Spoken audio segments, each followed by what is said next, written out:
अस्सलामुअलैकुम नाजरीन, आप देख रहे हैं K92 न्यूज़ और मैं हूं आरुष खान।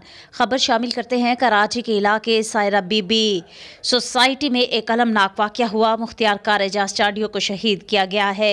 इस जगह पर मौजूद हैं K92 के रिपोर्टर आज़िम अली और मुश्ताक सरकी साहिब ने मीडिया से गुफ्तगू करते हुए कहा है कि न सिंधियों ने मारा है, न पश्तून ने मारा है, न उर्दू स्पीकिंग ने मारा है, न बंगाली, न कश्मीरी, न गिलगित ने मारा है। मारने वाले की कोई जात, मजहब, फिका और ज़बान नहीं होती। Criminal is criminal. अब वो बदकिस्मती से सिंधी हो, पश्तून हो, पंजाबी हो, उर्दू स्पीकिंग हो, उसके क्राइम के वजह से हम मुनसिल किसी भी जुबान पर, किसी कम्युनिटी पर ये इल्ज़ाम नहीं लगा सकते। अच्छे बुरे हर जगह है। बदकिस्मती से यहाँ पर हमलावर और कातिल जिनका एक ज़बरदस्त क्रिमिनल रिकॉर्ड है, उनका ताल्लुक मेरी अजीम सिंधी कौम से और उनका कबीला हुस्यो है, जो बेसिकली ठट्ठा के और वहाँ क्रिमिनल एक्टिविटीज से उनको शिराजी जो बरादरान है उनके गनमैन रह चुके हैं।